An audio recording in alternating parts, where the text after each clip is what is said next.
Hello, everyone. Hope you're doing well. We are back with another podcast today.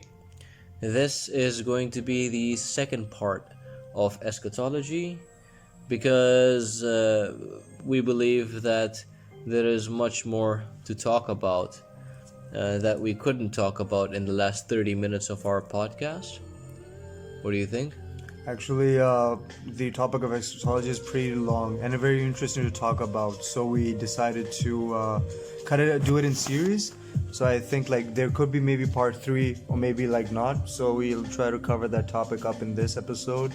And I hope a lot of people they had some questions that they want to know from the previous episode. And that episode is also like I said a lot about like the end time prophecies regarding the dollar, the Jews, the Zionist regime, and everything. But in this one today, we're gonna go in depth of it, Yeah. because when we talk about these things, right? People are like, okay, they're just bringing the typical thing: Illuminati, the industry, the Jews, and Yeah. the Antichrist, and, Yeah. and everything like that. But the thing is, there is a key to it and understanding that you have to put your perception of how this thing is going. So yeah. And more interestingly, the last thing you actually talked about was eschatology, like in every other religion, how they Yeah. correlate with one another. And they're actually, if you go in detail, they all are connected because, Yeah. again, they all have a belief. They're all to pointing towards the same thing, same that thing. there is an end. There's an end to it. Yeah, so the things that we might not have discussed in previous part, rather we will begin with a different perspective, perhaps that we haven't talked about. So again, when we're talking about eschatology, we are talking about the signs of end times, and any eschatology ends with the world, having to face the things they might have done in this life and perhaps redeem themselves in this one and prepare for the afterlife. They all believe in afterlife. So do I. So the eschatology of Christianity, Judaism, and Islam correlate, right? They're all synchronized with each other if people really open their eyes. The fight that there is ahead of us, as I said in previous podcasts, is not between Christians or Muslims, or between Jews and Christians, or Jews and Muslims. The fight is with the idea of no God itself. That is the fight which is going to take place. Now, And it's inevitable because this fight, every fight in the world, that when everyone's losing their shit, it's always about religion. yes, It dissolves down to religion. yes, And this time everyone's not fighting for a god. Yep. People are fighting for a false god who will come as a prophet, the Messiah, the Antichrist. yes. The thing is that most people go like, oh, like, Jews are the problem, Jews and this, Jews and that. Now, Jews are taken for a ride, okay? This is so obvious that Jews are being taken for a ride by a higher power. And we're blaming Jews. There is a huge portion of Jews that is involved in creating this platform, This dogma. yes, dogma for the arrival of Antichrist. Now, here's the thing. For Muslims themselves, okay, this is this is directed towards Muslims particularly, right? Actually, not just even Muslims, quite literally everyone. A verse of Quran, that is, which says, "Ya ayyuhalladhina amanu, la tattakhidhul yahudu wan nasara awliya, ba'dahum awliya ba'." Now, What does this translate to? this translates that O who you believe, right? Do not take Jews and Christians as your friends and allies. They are friends and allies of one another. Now, the verse, like, it's kind of controversial if people say, and some people will say, oh, that's so, racist, how can you just say, don't take them as your friends? Like, here's the thing. The verse answers itself in the second part, that they are friends and allies of one another. What does that mean? It's something odd here that people don't realize. Jews and Christians have never been allies. They're mortal enemies. They are mortal enemies of one another. The day Jesus was crucified, the Bani Israel, the children of Israel, were divided into two. It was the Jews and Christians. They are enemies of one another. However, the Quran is predicting, saying, or rather prophesying, that there's going to come a time when these two are going to be in alliance of one another. That is happening today. That the Jews and Christians, not all Jews and not all Christians. Yes, exactly. It's a part of Jews and part of Christians that are in alliance with one another. APEC. And to add to it, it's about Jews and Christians, the specific group. Yes. They're allied Yes. together, and we have to also put this as a fact that also Muslims, the part of the Muslims, are also involved with them. These three Yes. religions, because in end times when there's going to be a war, it's going to be Jews, Muslims, and Christians together versus Jews, Muslims, and Christians. Now, what group is that? The Zionist regime. Yes. And the Zionist regime, we have to keep in mind, is so powerful. It is so powerful. Now, if you look at the music industry, the clothing industry, and everything, technological advancements, everything is Zionism. Okay? Now, I'm not saying there's a new phone, hey, don't buy it because it's Zionism. No, it's a technological advancement. You should be, not you should be, but you need to taste a part of that event. Right? That the world's changing, we're evolving and everything, but Zionism has taken a big part in revolutionizing a lot of things, but to its own means. It is not only occupied of Muslims, Christians, and Jews in it, also other religions. Keep that in mind. They're also involved in the Zionist regime. That is how a lot of countries. Now, I've thought about this, and it is a thing. Countries that are actually really rich, they're well off financially, they have a huge amount of debt. Now, what is debt? Now, there's a saying that if you're rich, you're rich, but if you're not rich and you're trying to look rich, it creates this illusion. To the person. That's what people do on social media, bro. That's people do on social media, and I'm gonna be honest about it. I do the same shit. Right. You know why? Because every time you post a picture or something, you get likes. It gives you this euphoria. Beat him, join him. Yeah, exactly. And the thing is, unfortunately, I do this, and it's fun. Yeah. It's fun. But the thing is, it's addictive. However, the thing is that, you're aware. I'm aware of it. Oh, you're aware of it. So It's kind of like I'm a hypocrite. it doesn't make it. I mean, you gotta do what you gotta do. It's like saying I'm against money, paper money, but I have to fucking use it. Right? But there's a choice in social media. I can choose not to do it. I'm not losing anything. I'm not gaining anything. There's nothing to it. But I mean to say that the impact on you is not going to be less than what others are, because others are not aware of the consequences of using social media. Yeah. Right. Anyways, that's a little off topic, but coming back to the eschatology that we're talking about. So again, not all Jews and not all Christians. I got Christian friends, right? Likewise. Well, I'm gonna stop talking to them? No. The way you gotta interpret this information that Quran is giving you is prophesizing what is to come. Now, this power that mysteriously emerged with Christians and Jews, and by the way, realize this thing, okay?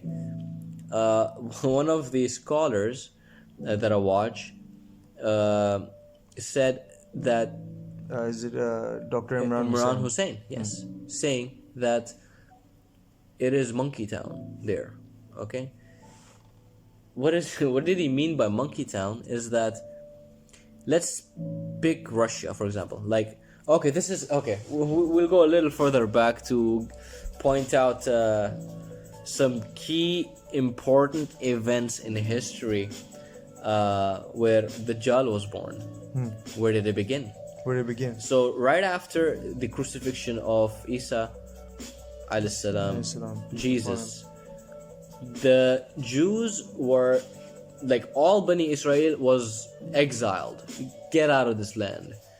However, is it fair that God exiles those people and who were, followers of Jesus? It wouldn't be fair. It wouldn't be fair. It doesn't make sense. So what happened? He gave them a land. He gave them a big land, a big empire, which was the Byzantine Empire, aka Byzantine Empire. Byzantine Empire. So, however, the Jews were not allowed to have that.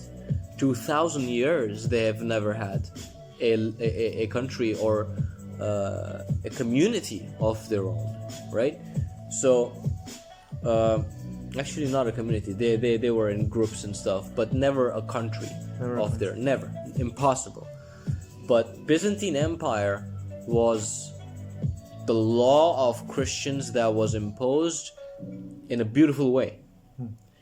Hagia Sophia, that's here in Turkey, right, is of grave importance in history because it's like saying the Hagia Sophia is as important to Christians as as Mecca is important to Muslims. Because it was decreed by God's law. Yes, it was. Yes. Now, when in past, right, when this community was there, Byzantine Empire, people started, we have this thing that we stopped following the law, right? Over there, they had the biggest employment or rather job that people had was fishing, because it's a lot of sea around them, right? If you focus down on Constantinople, that is. Now Constantinople, now known as Istanbul, aka. In the time in history, when people stopped following the law, like, there was a day given to them which was known as Day of Sabbath, where you do not work, you don't do anything, you pray. But people stopped following that. Now, God tested them by giving them fish only on the day of Sabbath in the sea, whereas the other days they wouldn't find any fish, and people started fishing. People started fishing on the day of Sabbath, and there were some that were saying, you know what, don't do that, right? Do not do that. Then there became dispute among each other, and slowly they started separating from each other, these two communities, and that led to an event known as the Great Schism. The Great Schism is when the Eastern Orthodox Christians were separated from Western Roman Catholics. This was the Great Schism that happened, and that is when Dajjal was born among the Western Catholic Christians, the Vaticans. Evil started taking place at that time. Now, this is very important to know that, and I'm not saying that Catholic Christians are bad. Of course, I'm not saying that. There's so many of them. They're humble. They're all of them. Majority of them. They're so nice. And I've met so many people, so many Christian people, and most of them that I've met were very, very nice people.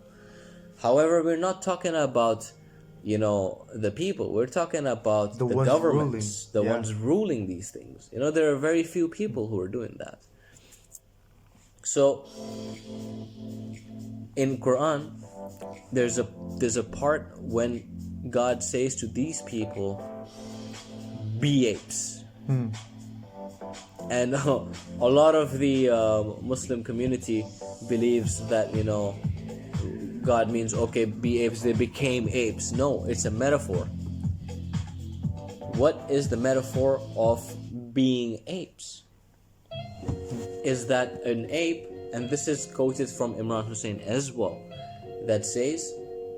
he says that being apes means that you're living like apes. Okay? You have no shame. Like you public nudity is fine. You can have sex publicly. That's fine. They have the most important thing out of this is the shame that a human has in doing something. I'm so sorry, Yeah. but if you listen to Yuri Bezmenov, the KGB agent that wasn't before, talked about 4 steps in which you brainwash an entire community. The very first step of that brainwashing procedure is demoralization. You remove morality out of a community, and that's what started taking place in the Western Catholic regions. You were saying something? Yeah.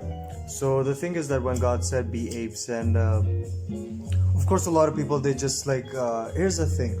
In religious scriptures, whenever something is said, some means literally, some means it's a metaphor, right? So when I was young, when people used to talk about God made them apes, I was like, oh, they became monkeys, their tails came out or anything. But at this point, I'm just like, no, that's not the thing. The thing is be apes. Apes and other primates, if we take, they are a bit closer to humans. But at the same time, the thing is that God told the people that become apes. I am giving you a free will to make your choices, and whatever you do, it comes down to what are you gonna do? What is your objective now? You're like apes. You have no remorse, no constraints, nothing. Do whatever you want. Nudity, vulgarity, everything that you can take to 100. Interest, tax, every worst thing possible you can take. How the world's getting fucked. Every individual is actually bounded by these rules. That's how the 1% is ruling. And the thing is, at that time, it was the same practice. Be apes. Yes. You have free will to do everything and anything, but keep in mind, I will come to judge you. The debt will be collected. You have to pay the debt, the price of when you're apes, whatever you're gonna do. And that's what led to a lot of divisions among the Roman Catholics and the Eastern Orthodox, where today we say Russia and America. Yeah, this is where we come down to, right?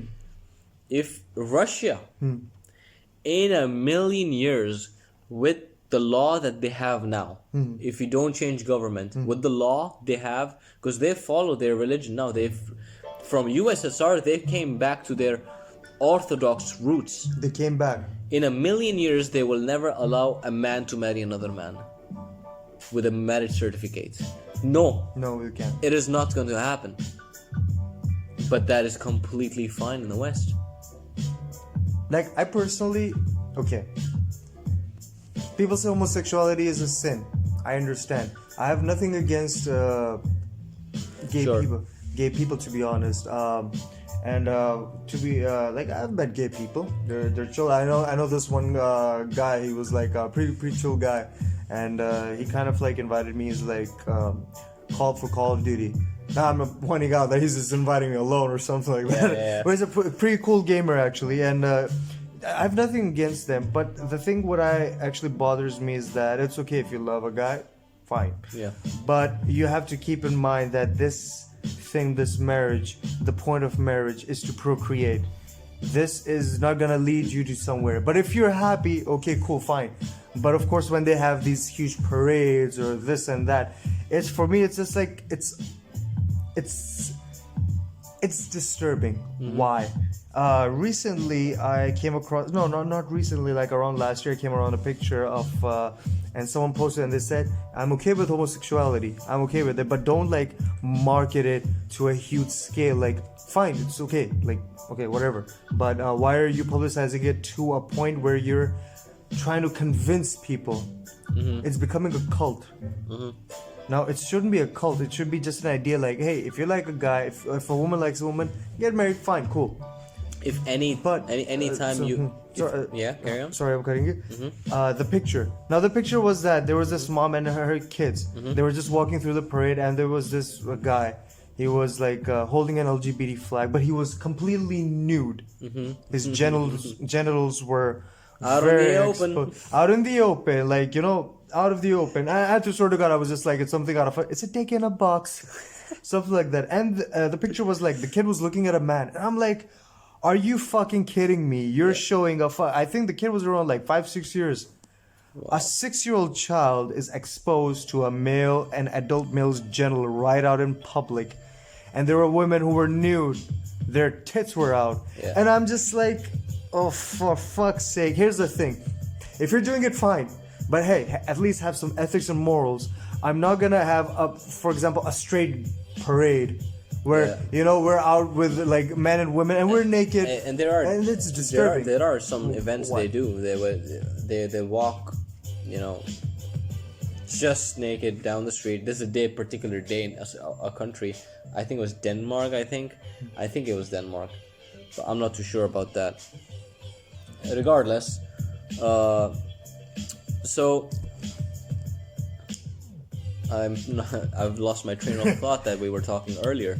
What were we talking about? The apes. Back to the apes part. Yeah, so Russia would never allow, but the West will. So demoralization, as Yuri Bezmenov said, is the first step of brainwashing a community. That step is long gone, right? Long gone. And we are now headed towards a community, especially towards the West, who have no idea of what's happening.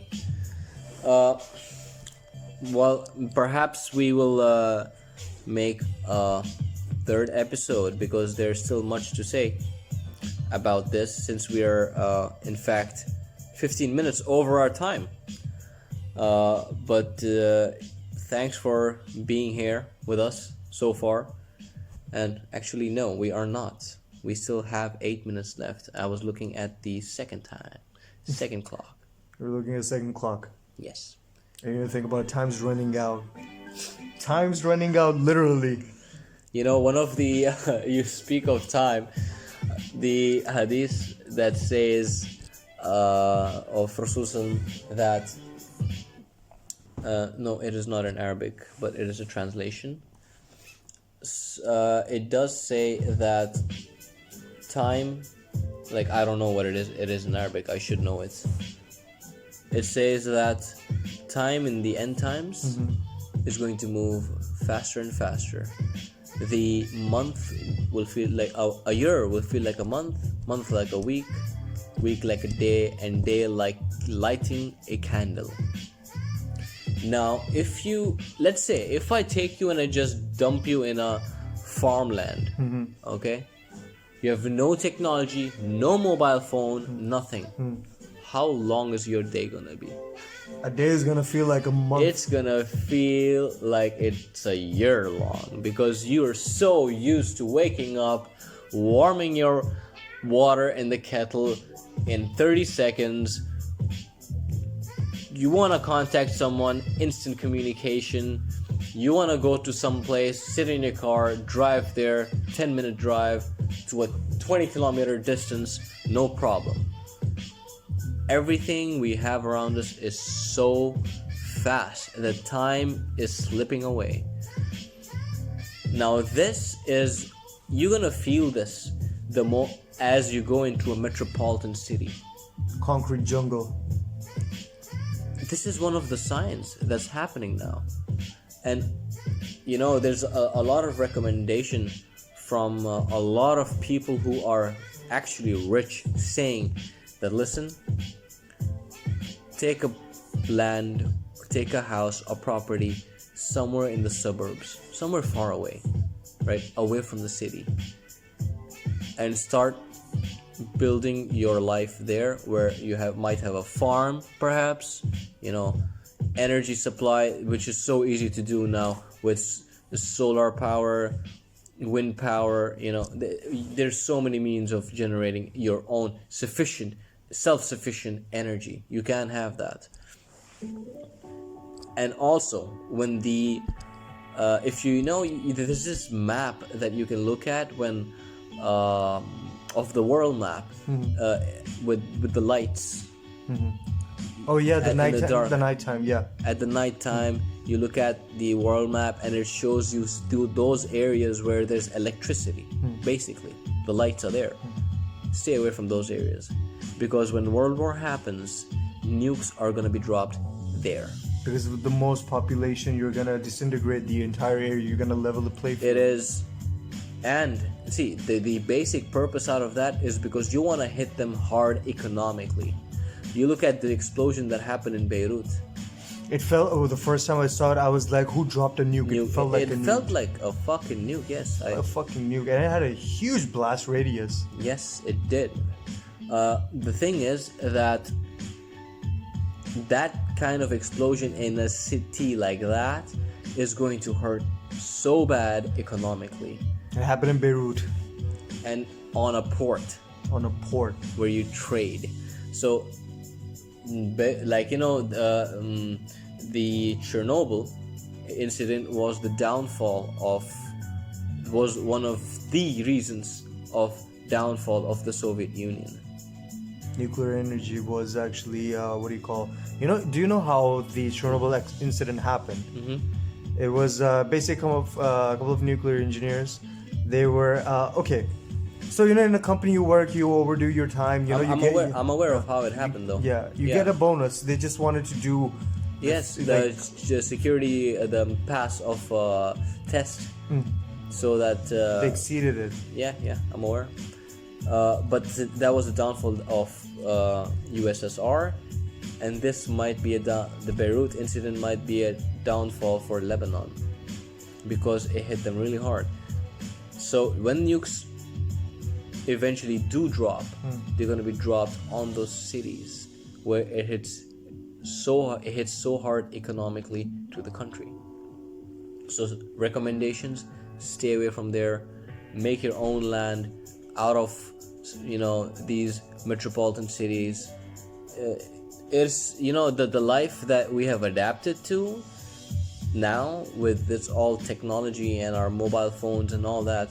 We're all addicted to it. We can't live without it. You take a phone away from someone, the person feels like you've taken a limb out of them. It feels connected because everyone's wired in 24/7. Yeah. Like even right now, like my phone's so close to me. If I see the notification pop up, I am gonna open it. Yeah.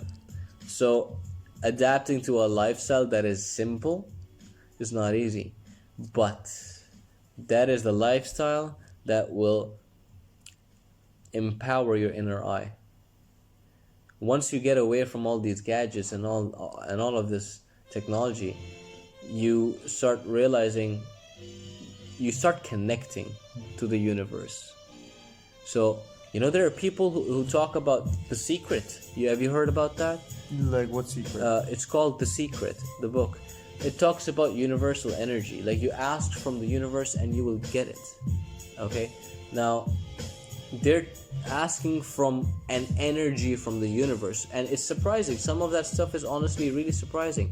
It has very positive vibes. It says that you connect to the universe and you ask the universe, and the universe will provide. What is this? It's an inner energy, an inner eye that is looking towards that source of energy outside to the universe, right? So it is it's a means of spirituality, right? The fight that we have coming up ahead, I cannot stress enough for saying that it is not between the religions, but it is against no God. No, it's Atheism. Atheism. Now, I'm not, again, it's not that all atheist people are bad. Like No, the root it foundation does of not. atheism is based on science. Yes. I'm a it is. I'm a man of science. I rely on science a lot because I Yes. trust it, I respect it, Yes. and I believe it. Yes. But the thing with atheism is that there's this arrogance to the people preaching it. It's not a religion, it's a way of life. If someone says, "Are you an atheist?" I would say, like, I do believe in science and everything, but atheism, the idea is actually directly made from, detest religions, detest other foreign ideas because we only follow science. Now, the part of testing is the thing is when you're following ideology, the main thing is that you have to be humble and understanding. Atheism is understanding, but it's not humble. It's not humble. See, What do you do with that? See, an atheist, the thing is, no matter how good that atheist is as a person, that atheist would have a hard time understanding the events that are taking place. He might understand, okay, this has been taking place, he's doing that, this person is doing this, like not a person but rather a country doing this and that for these reasons, but you will never understand why. Now people ask, this is my ideology of understanding science and religion, which is science tells you the how does it work, how does that work, how does this work, but science does not tell you why does this all work, why are we here. There's like the why, what, how, and who. And to further, there's a interesting thing that I came across when I was reading the translation of Quran that said that I can't remember the Arabic verse of it, but the translation said that when we go to heaven, you will be given bodies that you are not aware of. So deep inside of us, we are a being, a conscience, right? Which has been given this particular body right now. The idea of choice. Subconsciously, we have this ability out of all living creatures. Yes. And do you know, like Professor Richard Dawkins actually stated that we are so lucky, even including Carl Sagan, that we're so lucky to exist because there's, there was like 1 to a quadrillion chance of us existing in the universe. Yes, of course. And also a TED talk by I can't remember the name of the person on that TED talk, but the title was "Where Are All the Aliens?" It's also called the Fermi paradox. The Fermi paradox. Which is? Fermi paradox is basically we're so technologically advanced and everything, and there's also an idea like there is another species out there that are competing against us. They're not aware of. Like they're either 1,000 years behind us, or a million years behind us, or there are 1 billion to 1 trillion years ahead of us. But we didn't find them. We don't know where they are because a species, an intergalactic species, if they're that advanced, they will look for life. They will eventually find us fast. Their means of transportation doesn't matter. Why? Because if they're that advanced, they could travel at the speed of light to meet us, but they haven't. So it also leads to a question that if there are any species there, I think, behind us. You see, like I believe that I can't remember the name of the stand-up comedian, a very famous one who passed away as well. I'm pretty sure you know his name. Richard Pryor? No.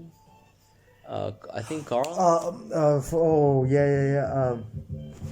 Forgot his name. Hold on. So, as you check out his name, what it is, he did say that man has the... His name is George Carlin. George Carlin. George Carlin. Yes. Amazing stand-up comedian. And he said that man is lucky in a way that, or perhaps, I can't remember the words he said, but the idea was that man is lucky to walk on 2 feet. Like, it is very interesting the way our body is. Now, our bodies are animal in nature, right? More mammals. However, what is inside us, okay, is not animal at all, No. whatsoever. Because the Quran says that in Surah Rahman, verse number 2, that He has given us a speech, a way of speech. No, sorry, fourth verse, that He has given us speech. What is speech? Oh, like to talk. To talk. That's a conscience inside us with the ability to talk, and we use 5% of our brain still.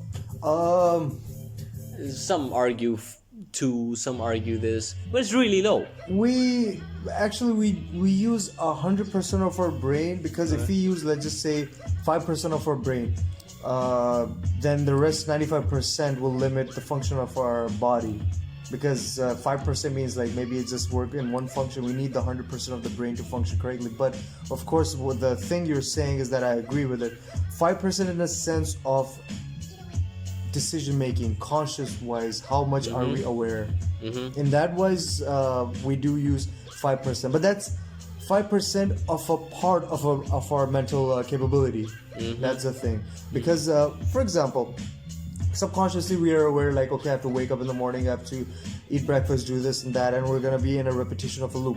Yeah, that's 5%. But if we go out of the loop and we start to think, contemplate that what's going on, again, the why, what, where, and who, and how, that's how, if we put our full 100% potential, then we'll end up using 100% of our brain. If we use 100% of our brain, we can't. We can't use it, because there's so much information on this planet and outside and beyond that we cannot access. No way. So our brain will always be left at 5%. And also, according to the scientist, the Kardashev scale, he's there was like 3 levels, now there's 4 levels of advancement. That's a different topic, but I would like to add that. Do you mean by type 1, type 2, type 3 civilizations? Yeah, yes. Type 4, type 5, and type 6. There is? Yes. I thought it was still 3. It was 3, now it's 6. Interesting. And till type 1, we have reached by 0.16%. For a type 1.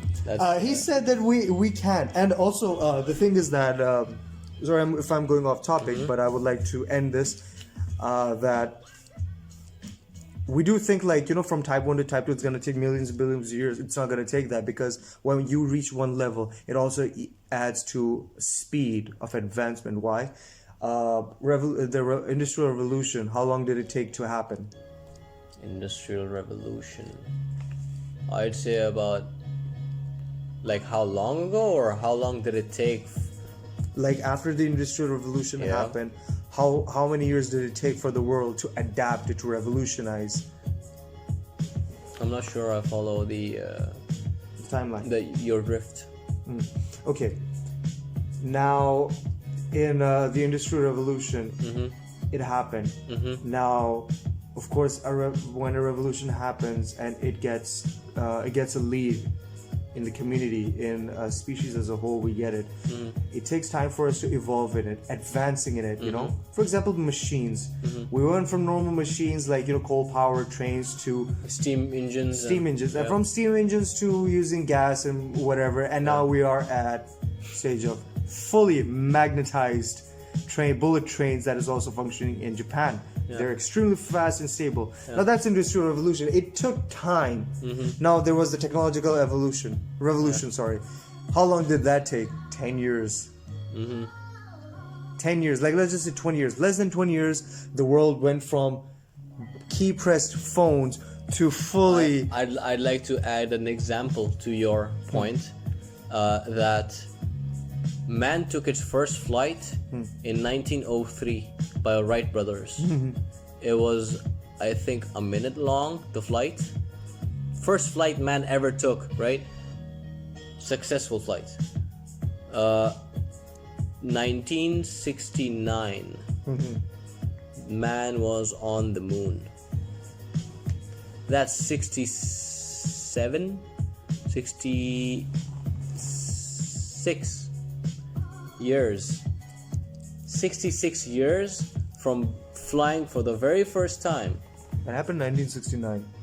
Yes. 1969. So from 03 to 69, that is 66 years, and the man was on the moon. So the exponential growth of technology is so evident, right? And it is technology, in my opinion, is the forbidden fruit that Antichrist, okay, when we talk about eschatology, it is his power that he's using in order to shape the world. And when he does come, he is we're too many at the moment to rule. We're way too many people in the world. So it'll take time to convince everyone slowly to fall into his trap. Yeah. So no, we're way too many. There has to be a nuclear war, World War III, in which many are gonna die, and out of the ashes comes the phoenix. Out of those ashes comes Israel. After World War comes Israel, the power of Israel, and Israel is being used by the Jah. And he's gonna come and rule from that throne that Solomon had in past. Sallallahu alaihi wasallam. Yes. So,